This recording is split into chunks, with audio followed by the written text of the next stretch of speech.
చెప్పువారముగా మాటలు ఇంత కటువుగా ఉంటాయనంటే దేవునికి లోబడే పిల్లల విషయంలో దేవుడు ఎప్పుడు కూడా ప్రేమ కలిగి ఉన్నాడు.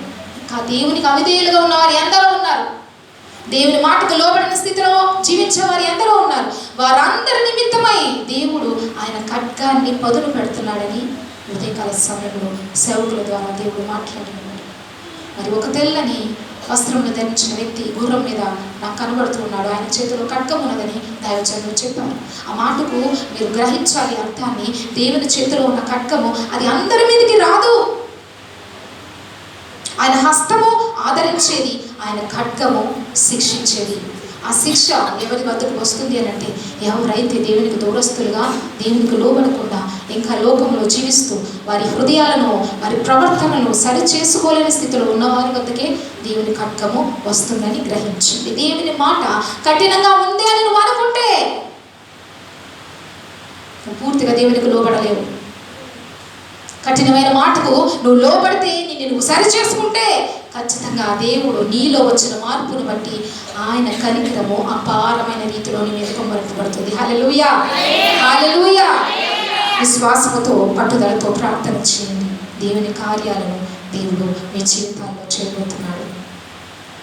మరి ప్రియ దేవుని సంగమా, మరి దేవుడు మాకు ఇచ్చిన ఈ ధన్యత భారము ఏదైతే ఉన్నదో దాన్ని బట్టి మేము సంతోషిస్తూ ప్రతి దినము కూడా దేవునితో మా సంభాషణ ఒకటి, ప్రభువా నీ ప్రజల కొరకు మేము భారము కలిగి ఉన్నాము.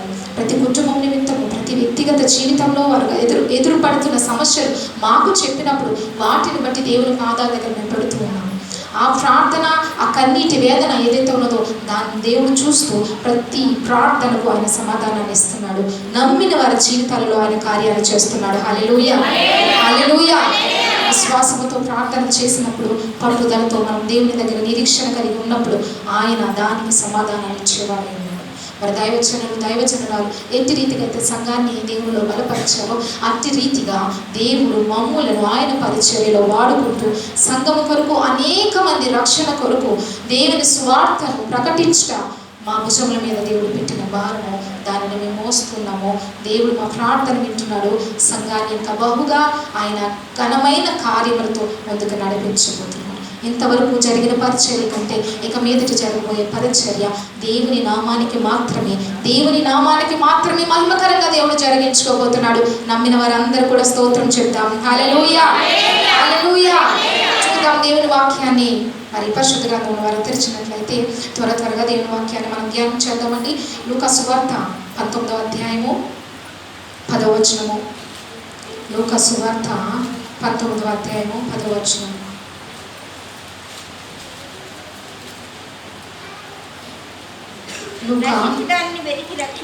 నశించిన దానిని వెతికి రక్షించుటకు మనిషి కుమారుడు వచ్చినని అతనితో చెప్పాను. చాలండి, దేవుని వాక్యంలో మనం చూస్తున్నాము. లూకా సువార్త 19వ అధ్యాయము 10వ వచనంలో దేవుని వాక్యాన్ని మనం చదువుతున్నాం కదా. నశించిన దానిని వెతికి రక్షించుటకు మనిషి కుమారుడు వచ్చినని ఆయనతో చెప్పాను. ఈ వాక్యము మనం గ్రహించాలి. నశించిపోతున్న వారు ఉన్నారు, రక్షింపబడిన వారు కూడా ఉన్నారు ఈ లోకంలో. రక్షింపబడిన వారంటే దేవుని రక్తంలో కడగబడిన వారు, దేవుని కొరకు బ్రతికేవారు, దేవునిని బహుగా ప్రేమించేవారు ఎవరైతే ఉన్నారో వారందరూ కూడా రక్షింపబడిన గుంపులోకి వస్తారు. నశించిపోవారు అనగా ఇంకా దేవునికి దూరస్తులుగా లోకంలో ఉన్న వాటిని అనుసరిస్తూ పరిపూర్ణంగా యేసు వైపుకు తిరగని వారు ఎవరైతే ఉన్నారో వారందరూ కూడా నశించు వారి కింద దేవుడు లెక్క కడుతూ ఉన్నాడు. అయితే దేవుని వాక్యంలో మనం చదువుతున్నాం, నశించిన దానిని వెతికి రక్షించుటకు మనిషి కుమారుడు వచ్చినని అతనితో చెప్పాను. పొట్టి జక్కయ్య మరి యేసుక్రీస్తు ప్రభు వారిని చూడాలని ఆయనను ఆ జనం మధ్యలో చూడడానికి అవకాశం లేని పరిస్థితిలో ఎంతో ఆశ కలిగి మేలు చెట్టెక్కి కూర్చుని దేవునిని చూడాలన్న ఆశతో ఎదురు చూస్తున్న సందర్భంలో యేసుక్రీస్తు ప్రభు వారు పలికిన మాటను ఉదయకాల సమయంలో దేవుడు జ్ఞాపకం చేస్తున్నాడు. జక్కయ్య నిజానికి క్రీస్తు ప్రభు వారిని చూడాలని ఆశ ఉన్నది, కానీ తన శరీర పరిస్థితిని బట్టి పొట్టివాడై ఉన్నందున ఆ జన సమూహంలో వారందరూ కూడా తోసుకుంటూ ఉండుట చేత యేసు ప్రభు యొక్క రూపాన్ని నేను చూడాలి, ఆయన ఎలా ఉంటాడో చూడాలి, ఆయన యొక్క క్రియలను అందరూ చెప్తే వింటున్నాను చెవులారా, కానీ వ్యక్తిగతంగా నేరుగా నేను చూడాలన్న ఆశతో పొట్టివాడైన జక్కయ్య చెట్టెక్కి ఎదురు చూస్తూ ఉన్నాడు. ఎప్పుడు వస్తాడా ఈ ప్రాంతానికి, ఎప్పుడు వస్తాడా యేసుక్రీస్తు ప్రభు? కరెక్ట్గా నేను ఆయనను ముఖాముఖిగా చాలా దగ్గరగా చూడాలని ఆశతో జక్కయ్య చెట్టు మీద కూర్చుని ఉన్నప్పుడు యేసుక్రీస్తు ప్రభు వారు సగం ఎరిగిన దేవుడు. ఉదయకాల సమయంలో దేవుని మందిరానికి వచ్చాము, దేవుని మందిరంలో కూర్చున్నావు. చిన్న బిడ్డలైనా, యవనస్తులైనా, ఆడపిల్లలైనా, మగవారైనా, పెద్దవారైనా, చిన్నవారైనా, ఏ తలపుతో నువ్వు మందిరంలో ఉన్నావో దేవునికి తెలుసు. ఏ కష్టంతో దేవుని మందిరంలోకి వచ్చి నువ్వు మొరపెడుతున్నావో దేవునికి తెలుసు. ఏ సమస్యతో నువ్వు కుటుంబంలో నలిగిపోతున్నావో దేవునికి తెలుసు. ఏ వేదనతో, కన్నీటితో నీ హృదయం నిండిపోయిందో ఉదయకాల సమయంలో ఈ పులిపీఠం నుండి వాక్యాన్ని ప్రకటిస్తున్న దేవునికి తెలుసు. జక్కయ్య ఆ చెట్టు మీద కూర్చుని దేవుని కొరకు ఎదురు చూస్తున్న సమయంలో యేసుక్రీస్తు ప్రభు వారు నేరుగా ఆ చెట్టు వద్దకే వచ్చారు. ఎంతో మంది జనసమూహం ఉన్నారు, ఎంతో మంది గుంపు ఉన్నారు. అయినప్పటికీ కూడా అంతమందిలో ఉన్న వారిని ఆయన చూడలేదు. కానీ చెట్టు మీద ఎంతో ఆసక్తితో దేవుని కొరకు కూర్చుని ఎదురు చూస్తున్న పొట్టి జక్కయ్యను దేవుడు గ్రహించాడు. నీలో ఆశ ఉన్నప్పుడు, నీలో ఆసక్తి ఉన్నప్పుడు, నీలో దేవుని కొరకు పరితపించే మనసు ఉన్నప్పుడు ఆయన కనుదృష్టి నీ మీదకి వస్తుంది. దేవుని కొరకు మనం ఆశ లేని వారుగా ఉంటే, దేవుని కొరకు మనం ఆసక్తి లేని వారుగా ఉంటే, దేవుని పట్ల అసలు ఎటువంటి తలపు లేని బిడ్డగా నువ్వు జీవిస్తే దేవుని ఆశీర్వాదానికి నువ్వు కారణము కాలేవు. దేవుని దీవెనను తీసుకోలేవు. జక్కయ్య ఏమనుకున్నాడంటే, నేను పొట్టుగాను కదా, జనాలు నన్ను తోసివేస్తారు, ఇంపులో నేను వారి మధ్య వీరి మధ్య నలిగిపోతాను, నాకు దెబ్బలు తగులుతాయి, కాబట్టి ఈ బాధ లేకుండా చెట్టుకి కూర్చుంటే యేసు ప్రభు వారిని నేరుగా చూడొచ్చు అనే తలంపుతో ఎలాగోలాగా పాటలు పడి ఆ పొట్టివాడే అనే వ్యక్తి పాక్కుంటూ చెట్టెక్కేశాడు ఏదో రీతిగా. చూడండి ఎంత ఆసక్తి అతనిలో ఉన్నది. క్రీస్తు ప్రభు వారిని చూడాలి, ఆయన మహిమను నేను విన్నాను, అనేకులు చెప్తుంటే నేను గ్రహించాను, కానీ నేరుగా ఆయన స్వరూపాన్ని చూడాలి అనే ఆశతో మరి జక్కయ్య ఎంత శ్రమను వచ్చి ఆ చెట్టు ఎక్కి ఆ పైన కూర్చుని ఎదురు చూస్తున్నప్పుడు ఆయన ఆశను, ఆయన హృదయాన్ని ఎరిగిన దేవుడు నేరుగా ఆ చెట్టు వద్దకే వచ్చి చెట్టు మీద ఉన్న జక్కయ్యను చూసి అంటున్నాడు, జక్కయ్య ఇంకా ఎందుకు ఆ చెట్టు మీద కూర్చుంటావు, కిందకి రా, నేను వచ్చింది నీ కొరకే అంటున్నాడు. హల్లెలూయా, హల్లెలూయా, హల్లెలూయా. మరి ఈ వాక్యం మనం చదువుతున్నాం కదా, నశించిన దానిని వెతికి రక్షించడానికి యేసుక్రీస్తు ప్రభు వారు వచ్చారు. అంతవరకు కూడా జక్కయ్య హృదయంలో క్రీస్తు ప్రభు వారికి స్థానం లేదు. పరిపూర్ణంగా యేసును ఆరాధించే బిడ్డగా లేడు, పరిపూర్ణంగా దేవుని సహవాసంలో లేడు. వారు వీరు చెప్తుంటే యేసుక్రీస్తు యొక్క కార్యాలను వింటున్నాడే తప్ప తన జీవితంలో, తన హృదయంలోనికి యేసుక్రీస్తు ప్రభు వారిని ఆహ్వానించలేని వ్యక్తిగా ఉన్నాడు. కానీ ఎప్పుడైతే క్రీస్తు ప్రభు వారు అంతమంది జనసమూహంలో ఈ వ్యక్తిని పేరు పెట్టి పిలిచి, రా కిందకి, నీకోసం నేను వచ్చాను, ఈరోజు నీ గృహానికి నేను రాబోతున్నాను అన్నప్పుడు ఆ వ్యక్తికి ఇంకా మాటలు లేవు. నేను చెట్టు మీద కదా ఉన్నాను, ఆయన స్వరూపాన్ని కదా నేను చూడాలనుకున్నాను, కానీ ఏంటి, యేసయ్య నేరుగా నాతోనే మాట్లాడుతున్నాడు, నాతో మాట్లాడడం కాకుండా నా గృహానికి వస్తానంటున్నాడు అని చెప్పి ఆశ్చర్యంతో ఎలా దిగాడో తెలియదు చెట్టు, ఎలా ఎక్కాడో అంతే వేగంగా, అంతే సంతోషంతో, అంతే సమరంతో పాక్కుంటూ మళ్ళీ కిందకి దిగి వచ్చాడు యేసుక్రీస్తు ప్రభు వారి దగ్గరికి. నిజానికి ఆయన ఆసక్తిని, ఆయన ప్రేమించే మనస్సును, దేవుని కొరకు వెతుకుతున్న తన హృదయాన్ని దేవుడు చూశాడు. అట్టి మనస్సు మరి నీవు కలిగి ఉన్నవా? అట్టి హృదయం నీలో ఉన్నదా? దేవుని కొరకు ఆశ కలిగిన బిడ్డగా నువ్వు ఉన్నావా? నిన్ను, నీ కుటుంబాన్ని ఆయన దృష్టించి చూస్తున్నాడు, కానీ నీ దృష్టి, నీ తలపు, నీ యొక్క ప్రవర్తన మాత్రం దేవుని మీద లేదు. కానీ పూర్తిగా దేవునికి వ్యతిరేకమైన కార్యాలలో నిలిపి నడుస్తున్న వ్యక్తిగా నువ్వు ఉన్నట్టయితే దేవుడు నీతోనే మాట్లాడుతున్నాడు. ఉదయకాల సమయంలో దేవుడు సూటిగా నీతోనే మాట్లాడుతున్నాడు. ఆ జక్కయ్య వద్దకు ఏ రీతిగా వచ్చి యేసుక్రీస్తు ప్రభు వారు, దిగిరా, నేను ఇంటికి, నీ గృహానికి ఈ యొక్క సమయంలో రాబోతున్నాను అని అన్నప్పుడు నిజానికి అతని సంతోషానికి హద్దులు లేవు. ఎంత సంతోషపడిపోతున్నాడు. ఎంతమంది జనసమూహం ఉండగా నన్నే పేరు పెట్టి పిలిచి నా దగ్గరికి వస్తాను, నీ గృహానికి రావడానికి నేను వచ్చాను అని చెప్పడం ఎంత అదృష్టం అని చెప్పి జక్కయ్య ఎంతో సంబరపడుతూ, ఎంతో సంతోషపడుతూ గబగబా చెట్టు దిగిపోయాడు. తన గృహానికి యేసుక్రీస్తు ప్రభు వారిని ఆహ్వానించాడు. మరి తన గృహంలోకి వెళ్ళిన తర్వాత యేసుక్రీస్తు ప్రభు వారు జక్కయ్య గృహానికి వెళ్ళారా అని చెప్పి ఆ వార్త ఆ ప్రాంతం అంతా వ్యాపించగా అనేక మంది అన్నారు, పరిసయ్యులు కావచ్చు, శాస్త్రులు కావచ్చు, అనేకులు అన్నారు, ఇదేంటి యేసుక్రీస్తు ప్రభు వారు ఎంతో మంది ఉంటుండగా వారందరినీ విడిచిపెట్టి జక్కయ్య ఇంటికి ఎందుకు వెళ్ళాడు అని చెప్పి వారందరూ సరుక్కుంటుంటే యేసుక్రీస్తు ప్రభువారు అంటున్నారు, నేడు ఈ ఇంటికి రక్షణ వచ్చింది అని అంటున్నారు. హల్లెలూయా, హల్లెలూయా. రక్షకుడైన క్రీస్తును తన హృదయంలోనికి ఆహ్వానించాడు. రక్షకుడైన క్రీస్తు మాటలకు ఆకర్షితుడై తన జీవితాన్ని మార్పులోనికి తీసుకువచ్చిన రీతిని జక్కయ్య జీవితం ద్వారా మనం చూడగలుగుతాం. ప్రియదేవుని బిడ్డలారా, జక్కయ్య నిజానికి అంతవరకు కూడా యేసుతో అతి సాన్నిహిత్యం కలిగిన వ్యక్తిగా లేడు.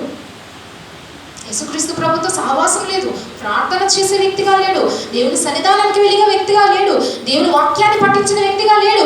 కానీ ఎప్పుడైతే ఆ చెట్టు కిందకు వచ్చి యేసుక్రీస్తు ప్రభు వారు పిలిచారో ఆ మాట విన్న వ్యక్తి వెంటనే అంటున్నాడు కదా, సంతోషంగా కిందకి దిగి వచ్చి ఆనందంగా దిగి వచ్చి అంటున్నాడు, నేను ప్రభు వారితో కలిసి సంతోషముగా మళ్ళీ నా గృహంలోనికి వెళ్తూ ఎన్నడూ నేను ఊహించని సంభవం నా జీవితంలో జరిగింది అని చెప్పి తన చుట్టూ ఉన్న వారందరితో అంటున్నాడు, ఇంతవరకు నేను చాలా అన్యాయస్తుడిగా జీవించాను, ఎంతవరకు నేను చాలా పాప పనులు చేస్తున్నాను, ఎంతవరకు కూడా నేను ఎంతో మందిని దుఃఖపెట్టాను, ఎంతో మందిని బాధ పెట్టాను, ఎంతో మందికి మోసకరమైన రీతిలో నేను జీవించాను. కానీ క్రీస్తు ప్రభు వారు నా గృహంలోనికి వచ్చాక, నా హృదయంలోనికి వచ్చాక ఆయన మాట నా జీవితాన్ని మార్చివేసిందని గొప్ప సాక్ష్యం పలుకుతున్నాడు. హల్లెలూయా, హల్లెలూయా. అందుకని జక్కయ్యలో వచ్చిన మార్పును బట్టి యేసు ప్రభు వారు అంటున్నారు, నశించిన దాని కొరకే నేను వచ్చాను అని అంటున్నారు.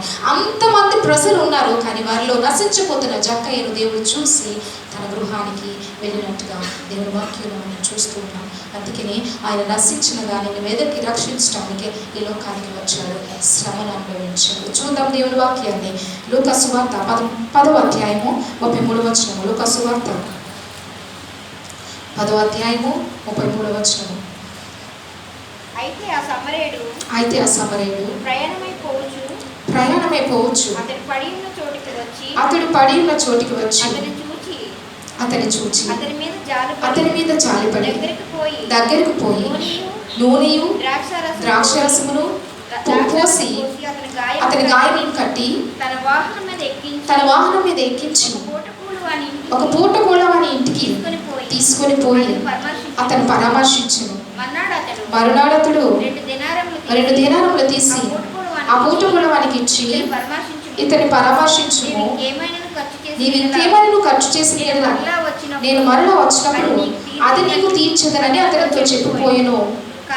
కాగా దొంగల చేతిలో చిక్కిన వాడికి ఈ ముగ్గురిలో ఎవడు పొరుగువాడాయనని నీకు తోచుచున్నదని యేసు అడుగగా అతడు అతని మీద జాలి పడిన వాడే అని.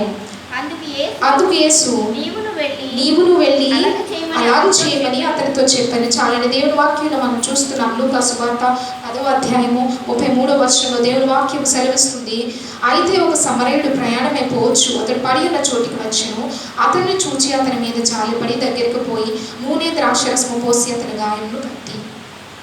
దేవుని వాక్యంలో మనం చదువుతున్నాం, ఒక వ్యక్తి యెరూషలేము నుండి యెరికో పట్టణానికి దిగి వెళ్ళిపోతున్నాడు. ఈ వ్యక్తి ప్రయాణము యెరూషలేములో నివాసం ఉన్న వ్యక్తి, కానీ అతని యొక్క ప్రయాణాన్ని మార్చుకుని అతను ఏం చేస్తున్నాడంటే, యెరూషలేము అనగా దీవెనకరమైన స్థానము, యెరూషలేము అనగా ఆశీర్వాదంతో కూడిన స్థలము, యెరూషలేము అనగా దేవుని ప్రసన్నత, దేవుని సన్నిధి కలిగిన స్థలము. ఆ స్థలాన్ని విడిచిపెట్టి యెరికో అనే ప్రాంతానికి ప్రయాణమైపోతున్నాడు. యెరికో అంటే శాపముతో కూడినది, యెరికో అంటే లోకాశలతో కూడినది, యెరికో అంటే సకల వ్యసనాలు, దేవునికి వ్యతిరేకమైన కార్యాలు జరిగే స్థలము. ఆ ప్రాంతమంతయు కూడా దేవునికి వ్యతిరేకమైన రీతిలో నివసించే ప్రజలతో కూడి ఉన్న స్థలం. అయితే ఈ వ్యక్తి ఏం చేస్తున్నాడంటే, యెరూషలేము పట్టణం నుండి యెరికో ప్రాంతానికి దిగి వెళ్ళిపోతున్నాడు. దిగి వెళ్ళిపోతున్న సమయంలో దొంగలు వచ్చి మరి అతని మీద పడి అతని దగ్గర ఉన్నదాన్ని దోచుకుని కొన ప్రాణంతో అతన్ని కొట్టి విడిచిపెట్టేశారు. అయితే ఈ కొన ప్రాణంతో కొట్టుమిట్టాడుతున్న ఈ వ్యక్తి వద్దకు అనేకులు మార్గం మధ్యలో చూసి మాకెందుకులని పక్క నుంచి పోయారు. కానీ సమరయుడు వచ్చి అతన్ని చూసి అతని యొక్క స్థితిని బట్టి జాలి కలిగిన వాడై ఏం చేశాడంటే, ఆ గాయములను తొందరగా మారుట కోరుకు ఆ గాయములను కట్టాడు. ఆ గాయములను శుద్ధి చేసి దగ్గరలో ఉన్న పూటపూల వాని వద్దకు తీసుకువెళ్ళి తనకు కావలసిన వాద్యము, తనకు కావలసిన ఆహారమును సమకూర్చి దానికి కావలసిన ధనాన్ని చెల్లించినట్టుగా దేవుని వాక్యంలో మనం చూస్తున్నాం. ప్రియ దేవుని బిడ్డలారా, ముందుగా మనం విన్నాం, నశించిన దాన్ని వెతికి రక్షించడానికి క్రీస్తు ప్రభువారు వచ్చారని. ఈ ఎరుకు పట్టణానికి ప్రయాణం చేస్తున్న ఈ వ్యక్తి కూడా నశించిపోయే స్థితిలోనికే దిగజారిపోతున్నాడు. ఈ దిగజారిపోవడం అనేది అవ్వ లేక ఆదాము కాలం నుండి మానవాళికి సంభవించింది. ఆదాము అవ్వలను దేవుడు సృజించినప్పుడు వారికి శారీరక శ్రమ లేదండి.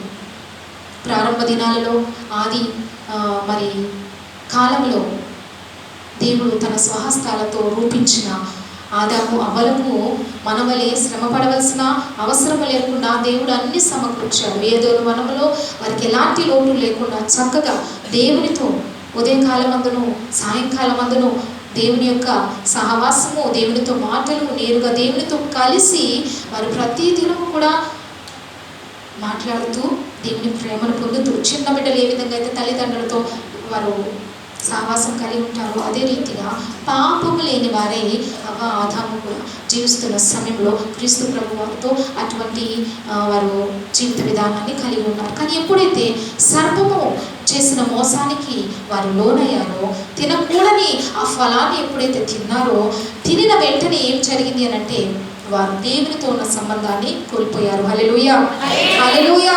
దేవునితో ఉన్న సంబంధాన్ని కోల్పోవటం చేత భయంకరంగా వారు బయటకు నెట్టివేయబడిన స్థితిని మనం వాక్యంలో చదువుతూ ఉంటాం.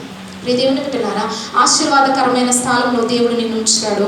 దీవెనకరమైన స్థానంలో దేవుడు నిన్ను పెడతాడు. నీ ప్రతి సమృద్ధిని కూడా నీ కళ్ళ ముందు ఉంచినప్పుడు వాటిని అనుభవిస్తున్న నీవు ఇంకా దేవునికి లోబడుతూ, ఇంకా దేవునికి విధేయుడిగా జీవిస్తూ, ఇంకా దేవునికి విధేయురాలుగా దేవుని మాటలో నడిచే బిడ్డగా నీవు ఉన్నట్టయితే ఇంకా దేవుని మనస్సును నువ్వు గెలుచుకుంటావు. అలా కాకుండా దేవుడు నీకు కలుగు చేసిన ప్రతి దానిని బట్టి, దేవుడు నీకు ఇచ్చిన సమృద్ధిని బట్టి, దేవుడికి నీకు ఇచ్చిన ఆశీర్వాదాన్ని బట్టి, ఏ కొరత లేకుండా దేవుడు నీకు ఇచ్చిన ప్రతి దాన్ని బట్టి ఆనందిస్తూ దేవుణ్ణి మరిచిన స్థితిలో ఇక్కడ ఏ వ్యక్తి అయితే లూకా సువార్త 10వ అధ్యాయంలో మనం చదువుతున్న 33వ వచనంలో ఏ వ్యక్తి అయితే యెరూషలేము పట్టణం నుంచి ఎరుకోకు దిగిపోతున్నాడో, అదే రీతిగా దీవించబడిన నీవు, క్రీస్తు బిడ్డగా బ్రతుకుతున్న నీవు, ఆశీర్వాదకరంగా జీవిస్తున్న జీవితాన్ని కోల్పోతూ సాతాను కల్పించే క్రియలకు లోనైనట్టయితే ఎరుకోకు ఏ విధంగా అయితే ఆ వ్యక్తి దిగిపోయాడో, నీవు కూడా ఆశీర్వాదం అనే మెట్టు నుంచి కిందకు, శాపం అనే మెట్టుకు దిగజారిపోతాం. ఆ వ్యక్తి నిజానికి యెరూషలేము ఆశీర్వదింపబడిన స్థలము, సమృద్ధితో కూడిన స్థలము. నిజానికి ఆ స్థలంలో ఉండి దేవుణ్ణి ఆరాధిస్తూ దేవునిలో ఎదగాల్సిన వ్యక్తి ఏం చేస్తున్నాడు అంటే లోకాశలకు లోనైన వాడే, లోకంలో ఉన్న వాటిని ప్రేమిస్తూ వాటితో తన సహవాసాన్ని ఇంకా పెంపొందించుకోవడం కోసం దేవుని సన్నిధిని విడిచిపెట్టి ఎరుకోకు దిగిపోతున్నట్టుగా దేవుని వాక్యంలో మనం చూస్తాం. దేవుని యొక్క సన్నిధానాన్ని విడిచినప్పుడు ఆ వ్యక్తి సంతోషంగా ప్రయాణం సాగించాడు కొంత దూరం మట్టుకు, కానీ పూర్తిగా తన గమ్యానికి చేరుకోలేకపోయాడు. మార్గ మధ్యలోనే దొంగలు వచ్చి అతనిని దోచుకున్నాడు. దేవుని వాక్యంలో మనం చూస్తాం. ఎప్పుడైతే దేవునికి నువ్వు దూరం అవుతావో, ఎప్పుడైతే దేవుని సన్నిధానం నుంచి దూరం అయ్యే రీతిలో నువ్వు వెనకడుగు వేస్తావో, అప్పుడే సాతానుడు తన పనిని ప్రారంభిస్తాడు. హల్లెలూయా, హల్లెలూయా. దేవునికి దూరస్తుడిగా, దేవునికి దూరస్తురాలుగా ఎప్పుడైతే నువ్వు నీ క్రియలలో, నీ ప్రవర్తనలో వెనకడుగు వేస్తూ ఉంటావో, ఖచ్చితంగా సాతాను చోటు చేసుకుని ఏం చేస్తాడంటే, రా నువ్వు మంచిగా నా మార్గంలోనే నడుస్తున్నావు, దేవునితో ఎందుకులే సహవాసం, చాలు చాలు దేవునితో నువ్వు చేసిన ప్రయాణం, నాతో రాని చెప్పి నీ హస్తాన్ని సాతాను పట్టుకుంటావు. ఎప్పుడైతే నీ చెయ్యి సాతాను చేతిలోకి వెళ్ళిపోతుందో ఇక నీవు దేవునికి లోబడలేవు, నువ్వు దేవుణ్ణి ప్రేమించలేవు, దేవుని మార్గంలో నడవలేవు, దేవుని ప్రార్థన చేయలేవు, దేవుని సన్నిధానంలో నిలకడగా ఉండలేవు, దేవుని మాటకు లోబడలేవు. ప్రతిదానిని కూడా సాతానుడు నీకేం చేస్తాడంటే, ఇది వద్దులే, అది కదా నీకు కావాలి అని చెప్పి నీ కళ్ళ ముందు వ్యర్థమైన వాటిని చూపిస్తాడు. నీ కళ్ళ ముందు అందంగా ఉన్న ప్రతిదాన్ని సాతానుడు చూపించి ఏం చేస్తాడంటే, ఆశీర్వాదంలో ఉన్న నిన్ను మెల్లమెల్లగా తన యొక్క మార్గంలోనికి నడిపిస్తూ చివరికి ఎరుకోకు దిగిపోతున్న వ్యక్తి స్థితి ఏ రీతిగా అయితే మారిపోయిందో అట్టి రీతిగా సర్వాన్ని కోల్పోయి శ్రమలలోనూ ఇబ్బందుల్లోనూ ఊరుకుపోయే స్థితికి సాతానుడు తీసుకొస్తాడు. ప్రియ దేవుని బిడ్డలారా, ఉదయకాల సమయంలో దేవుడు నీతో మాట్లాడుతున్నాడు. నిన్ను నశింప చేయడానికి ఆయన రాలేదు, కానీ నిన్ను రక్షించుకోవడానికి, నీ కుటుంబాన్ని దీవించడానికి దేవుడు ఈ స్థలంలో ఉండి నీతో మాట్లాడుతున్నాడు. హల్లెలూయా, హల్లెలూయా. మరి ఈ యొక్క వ్యక్తి ఎరుకో అనే పట్టణానికి వెళుతూ ఉన్నాడు, ప్రాంతానికి వెళుతున్నాడు. ఏమి సాధించలేదు, నష్టాన్ని చవి చూశాడు, శ్రమల్లో కూరుకుపోయాడు. తన ఆరోగ్యాన్ని, తన దేహాన్ని కూడా గాయములు పాలు చేసుకున్నట్టుగా దేవుని వాక్యంలో మనం చదువుతున్నాం. అయితే ఆ స్థితిలో ఉన్న వ్యక్తి మీదకి ఇక సమరుని యొక్క కనికరము జాలి వచ్చింది. ఎంతోమంది పక్క నుండి మార్గ మధ్యలో నుండి చూస్తూ వెళ్ళిపోయారు, మాకెందుకులే కానీ ఈ సమరయుడు మంచి మనస్సు కలిగిన వాడే ఆ యొక్క గాయములతో ఉన్న వ్యక్తి దగ్గరికి వచ్చి వెంటనే తన గాయములను కట్టి పూటపూళ్ళ వారిని ఇంటికి తీసుకుని వెళ్ళి తనకు కావలసిన ప్రతిదాన్ని సమకూర్చి తిరిగి ఆ వ్యక్తి మళ్ళీ ఆరోగ్యవంతుడు అవ్వాలని చెప్పి సమరయుడు ఆలోచన చేసిన రీతిగా పరలోకపు తండ్రి కూడా నీవు దేవునికి దూరస్తురాలుగా జీవిస్తున్నావు కనుక దేవుడు అంటున్నాడు, మళ్ళీ నా దగ్గరకు రా.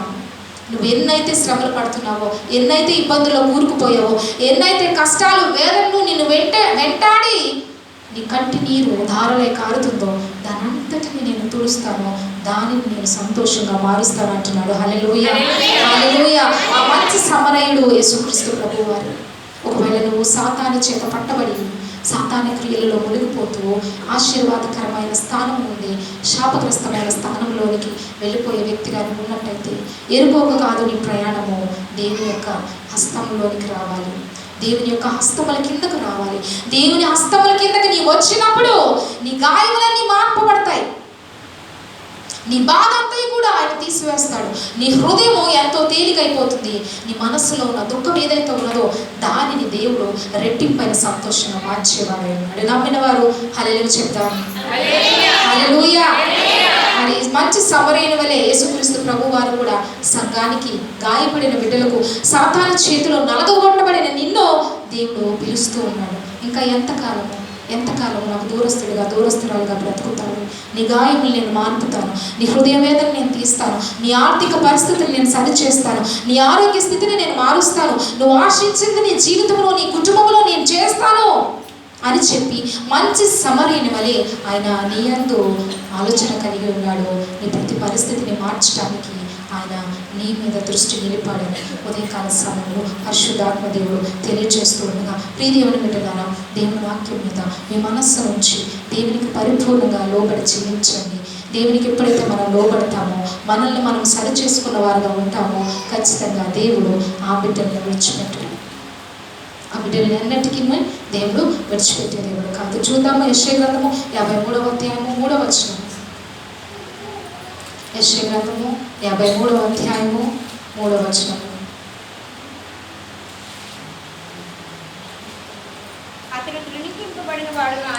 అతడు తృణీకరింపబడిన వాడాయను, మనుషుల వలన విసర్జింపబడిన వాడాయను, వ్యసనక్రాంతుడుగాను, వ్యాధిని అనుభవించిన వాడిగాను, మనుషులు చూడనొల్లని వాడిగాను ఉండెను. అతడు తృణీకరింపబడిన వాడు గనుక మనము అతన్ని ఎన్నిక చేయకపోతే నిశ్చయముగా అతడు మన రోగములను భరించెను, మన వ్యసనములు వహించెను. అయినను మొత్తబడిన వాడిగాను, దేవుని వలన బాధింపబడిన వారిగాను, శ్రమ నొందిన వారిగాను మనం అతన్ని ఎంచుకొని చాలు. దేవుని వాక్యంలో మనం చదువుతున్నాము, యేసుక్రీస్తు ప్రభు వారు మంచి సమరయుని వలె నీ కుటుంబ పరిస్థితులను మార్చాలని, నీ గాయములను కట్టాలని, విరిగి నలిగిన స్థితిలో ఉన్న నీ ఎడల ఆయన జాలి కనికరము చూపాలని ఉదయకాల సమయంలో దేవుడు మీతో మాట్లాడుతున్నాడు. నీ స్థితి నీ చేతులారా ఒకవేళ నువ్వు మార్చుకోవాలంటే అది మార్పులోనికి రాదు. కానీ దేవుని పాదముల దగ్గరికి వచ్చినప్పుడు ఖచ్చితంగా యేసుక్రీస్తు ప్రభు వారి ప్రతి దానిని మార్పు చేసే దేవుడు. మరి యెషయా గ్రంథము 53వ అధ్యాయం 3వ వచనం దేవుని వాక్యంలో మనం చదువుతున్నాం. అతడు తృణీకరింపబడిన వాడాయను, మనుషుల వలన విసర్జింపబడిన వాడాయను, వ్యసనాక్రాంతుడుగాను, వ్యాధి అనుభవించేవాడుగాను, మనుషులు చూడనొల్లని వాడుగాను ఉండెను. అందరి చేత తృణీకరింపబడ్డారు యేసుక్రీస్తు ప్రభు వారు. అందరి చేత హేళనకు గురి అయ్యారు. అందరి చేత ఆయన నెట్టివేయబడ్డాడు. ఎందుకో తెలుసా? ఆయన నిన్ను హెచ్చించాలి, నిన్ను దీవించాలి, ఇంకా నీ స్థితిని ఇంకా ఆశీర్వాదకరంగా మార్చాలని తన్ను తాను దేవుడు శిలువలకు అప్పగించుకుని తన దేహాన్ని మరి బాధించే వారికి ఆయన అప్పగించినట్టుగా దేవుని వాక్యంలో మనం చూస్తున్నాం. ప్రతి ఒక్కరూ కూడా ఆయన మోమున మూసి ఎగతాళి చేసి నీవు దేవుడు అయితే ఈ శిలువ మీద నుంచి కిందికి దిగిరా అని చెప్పి ఆయన హేళన చేసినప్పటికీ కూడా వాటన్నిటిని ఆయన సహించుకున్నాడు. ఎందుకనంటే హేళనకు గురి అవుతున్న నిన్ను తిరిగి అనేకులు చూసి ఆశ్చర్యపడు రీతిగా ఈ స్థితిని మార్చాలని ఆయన హేళనకు గురయ్యాడు. మానవులు చేసిన క్రియలను బట్టి తృణీకరింపబడిన మానవుడు మళ్ళీ క్రీస్తు ప్రభు వారి ప్రేమ ద్వారా అన్నిటిలోనూ అన్నిటి యందును కూడా ఆశీర్వాదకరమైన స్థానంలో ఉండుట కొరకై ఆయన అనేకమైన హింసలు బాధలు సహించిన వాడుగా ఈ లోకంలో వచ్చాడు. ఆయన ప్రయాణం అంతయు కూడా భారభరితముగానే భూమి మీద సాగింది. ఎందుకనంటే ఆయన ప్రజలు విడిపింపబడిన వారుగా ఉండాలని. హల్లెలూయా, హల్లెలూయా. ఆయన బిడ్డలైన ప్రతి ఒక్కరూ కూడా విడిపింపబడాలి, సంతోషము సమాధానము దీర్ఘశాంతము కలిగిన వారుగా జీవించాలని చెప్పి ఆయన అవమానమును నిందకును తను తాను అప్పగించుకున్నట్టుగా దేవుని వాక్యంలో మనం చూస్తున్నాం. మంచి సమర్యుడైన యేసుక్రీస్తు ప్రభువారు ఉదయకాల సమయంలో తన సంఘాన్ని కూడా ఆయన చేతుల నీడలోకి తీసుకుని నువ్వు ఏ స్థితిలో ఉన్నప్పటికీ కూడా నీ పరిస్థితిని నేను మారుస్తానంటున్నాడు దేవుడు. హల్లెలూయా, హల్లెలూయా. ఒకవేళ ఇబ్బందుల్లో నువ్వు ఉండవచ్చు, సమస్యల్లో నువ్వు ఉండవచ్చు, నీ హృదయం అంతా కూడా చెప్పుకోలేని వేదన నువ్వు కలిగి ఉండవచ్చు. కానీ దేవుడు అంటున్నాడు, నీ స్థితిని నేను మారుస్తాను, నా దగ్గరికి నువ్వు రా, నా హస్తపు నీడలో ఉండడానికి ఇష్టపడు, నా దగ్గర మోకరిల్లి ప్రార్థన చేయి, నాలో విశ్వాసాన్ని కలిగి జీవించు, నీ పట్ల నేను కార్యాన్ని చేస్తానంటున్నాడు దేవుడు. అటు దేవుణ్ణి మనము తృణీకరించేవారుగా కాకుండా ప్రేమించేవారుగా లోబడేవారుగా ఉందాము. ఇంకా అనేకమైన ఆశీర్వాదాలు పొందుకుందాం. చూడండి, ఫిలిప్పీయులు రాసిన పత్రిక 3వ అధ్యాయం 20వ వచనంలో దేవుని వాక్యం ఏమంటుందో. ఫిలిప్పీయులు రాసిన పత్రిక 3వ అధ్యాయము 20వ వచనం.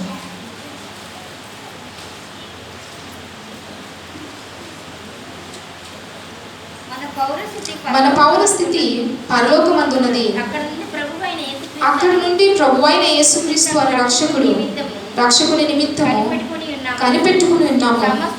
సమస్తమును తనకు లోపరుచుకుని చాలిన శక్తిని బట్టి ఆయన మన దీన శరీరమును తన మహిమగల శరీరమునకు సర్వరూపము గలదానిగా మార్చును. చాలండి, దేవుని వాక్యంలో మనం చదువుతున్నాం. ఫిలిప్పీయులు రాసిన పత్రికలో మన పౌరస్థితి పరలోకమందున్నదని, అక్కడ నుండి ప్రభువైన యేసుక్రీస్తు అనే రక్షకుని నిమిత్తం కనిపెట్టుకొనిచున్నాము. మన పౌరస్థితి పరలోకంలో ఉన్నదని ప్రతి ఒక్కరు గ్రహించాలి. పౌరస్థితి అని అంటే ఈ లోకంలో మనం చూసినట్టయితే ప్రతి ఒక్కరికి కూడా ఆ ration card, Aadhaar card, identity card ఎలా అయితే ఉంటుందో మరి ఒక గుర్తింపు, ఈ ప్రాంతానికి చెందిన వారుగా మనం ఉన్నామని చెప్పి, ఈ దేశానికి చెందిన వారుగా మనం ఉన్నామని చెప్పి మనకి ఎలా అయితే మరి ప్రభుత్వం వారు ఒక గుర్తింపుకు సంబంధించిన ఐడెంటిటీ కార్డ్ ఎలా అయితే ఇస్తారో, అదే రీతిగా దేవుని బిడ్డలైన ప్రతి ఒక్కరికి కూడా, ఈ భూమి మీద ఉన్న ప్రతి ఒక్కరికి కూడా దేవుని రక్షణ సువార్త ఇచ్చే గొప్ప ఉచితమైన అవకాశం ఏమిటి అని అంటే మన పౌరస్థితి పరలోకమందు ఉన్నది. హల్లెలూయా. మనము పరలోక పౌరులమై ఉన్నామని జ్ఞాపకం చేసుకోవాలి. ఈ భూమి మీద దేవుడు జీవించడానికి అన్ని వసతులు మనకు కల్పించి ఆయన ఆరాధించి ఆయన స్తుతించి ఆయన గుణపరచు వారుగా ఈ లోకంలో మనకి దేవుడు కృప చూపించి మరి ఈ భూమి మీద మనల్ని జీవింపచేస్తున్నాడు. కానీ ప్రతి ఒక్కరు గమనించాల్సిన విషయం ఏంటి అని అంటే మన పౌరస్థితి పరలోకంలో ఉన్నది. పౌరస్థితి అని అంటే ఈ లోకం మీద సంపూర్ణమైన అధికారం మనకు లేదు, కానీ మన అధికారము మన యొక్క హక్కు అంతా కూడా పరలోకమందు దేవుని దగ్గర దాచబడి ఉన్నదని గ్రహించాలి. మనం వ్యక్తిగతంగా ఎవరికి వారికి బ్యాంక్ అకౌంట్స్ ఉంటాయి. నీ బ్యాంక్లో, నీ అకౌంట్లో, నీ పేరు మీద ఎంతైతే ధనం ఉందో దాని మీద ఎవరికి అధికారం ఉంటుందండి? చెప్పాలి. ఎవరి పేరు మీద ఆ అకౌంట్ ఉందో ఆ అకౌంట్ హోల్డర్కి పూర్తి అధికారము ఆ ధనం మీద ఉంటుంది. ఎందుకంటే ఆ వ్యక్తి కష్టించి సంపాదించుకున్న ప్రతి రూపాయి కనుక ఆ వ్యక్తికి పూర్తిగా అధికారం ఉంటుంది. అదే రీతిగా దేవునిని ఆరాధించే ప్రతి ఒక్కరూ కూడా మన పౌరస్థితి పరలోకమందుందని జ్ఞాపకం చేసుకోవాలి. పరలోక రాజ్యములో దేవుడు నీ కొరకు మంచి స్థానాన్ని సిద్ధపరిచాడు. ఆయన ప్రతి వారిని ప్రేమిస్తున్నాడు. పరలోకం నుండి నీకు దేవుడు భూమి మీద ప్రార్థన చేయగా సమాధానాన్ని ఇస్తున్నాడని గ్రహించాలి. ఈ ప్రార్థనకు సమాధానం ఎక్కడి నుంచి వస్తుందంటే పరమందున్న దేవుని సింహాసనం నుండి వస్తుంది. భూమి మీద నువ్వు కార్చే కన్నీరు, భూమి మీద నువ్వు పెట్టే మొర, భూమి మీద దేవుని యందు నువ్వు భయభక్తులుగా జీవించే విధానానికి తగిన సమాధానం ఎక్కడి నుండి వస్తుంది అని అంటే పరలోక సింహాసనం నుండి వస్తుంది. అది దేవుని యొక్క పరలోక రాజ్యంలో పౌరస్థితి కలిగిన నీవు పొందుకుంటున్నావని గ్రహించాలి. మన అధికారము క్రీస్తులో ఉన్నది, మన పౌరస్థితి పరలోకమందు ఉన్నదని ప్రతి వ్యక్తి కూడా గ్రహించి విశ్వాసంగా దేవునిలో ముందుకు కొనసాగాలండి. మనం అట్టి రీతిగా జీవించినప్పుడు దేవుణ్ణి మనం పరిపూర్ణంగా ప్రేమించగలుగుతాం. దేవుణ్ణి పరిపూర్ణంగా ప్రేమిస్తే మన జీవితాలు ఎలా ఉంటాయి అనంటే సమృద్ధితో ఉంటాయి, ఆశీర్వాదంతో ఉంటాయి. ఇతరులకు మనము ఎలా ఉంటామంటే క్రీస్తు ప్రేమను లేక క్రీస్తును వెదజల్లే వారంగా ఉంటాం. క్రీస్తు ప్రేమ, క్రీస్తును మనం వెదజల్లటం అంటే ఏంటంటే నీ క్రియలలో, నీ ప్రవర్తనలో, నీ ప్రతి విధానంలోనూ కూడా యేసుక్రీస్తు బిడ్డవైన నీవు ఎదుటి వారికి నీ ప్రేమ, నీ మాటలు, నీ ప్రవర్తన క్రీస్తును ప్రతిబింబించే రీతిగా ఉంటుంది. అటు రీతిగా సంఘం ఉండాలని ఉదయకాల సమయంలో దేవుడు మాట్లాడుతున్నాడు. నశించిన దాన్ని వెతికి రక్షించడానికి ఆయన వచ్చాడు. నిన్ను శ్రమలలో విడిచిపెట్టడానికి కాదు, దుఃఖానికి గురి చేయడానికి కాదు, కానీ రెట్టింపైన ఆశీర్వాదం ఇవ్వాలని దేవుడు నీ యందు దృష్టి నిలిపి నీ కొరకు ఆలోచన చేస్తున్నాడు. నీ పట్ల అనేకమైన తలంపులు, అనేకమైన ప్రణాళికలు కలిగిన దేవుడిని ఇంకా ప్రేమించు, దేవునికి లోబడు, దేవుని అనుసరించు. నీ కార్యాలను దేవుడు నీ జీవితంలో అతి త్వరలో చేయబోతుండగా దేవుడు ఈ మాటలను మీ వినికిడిలో దీవించునుగాక.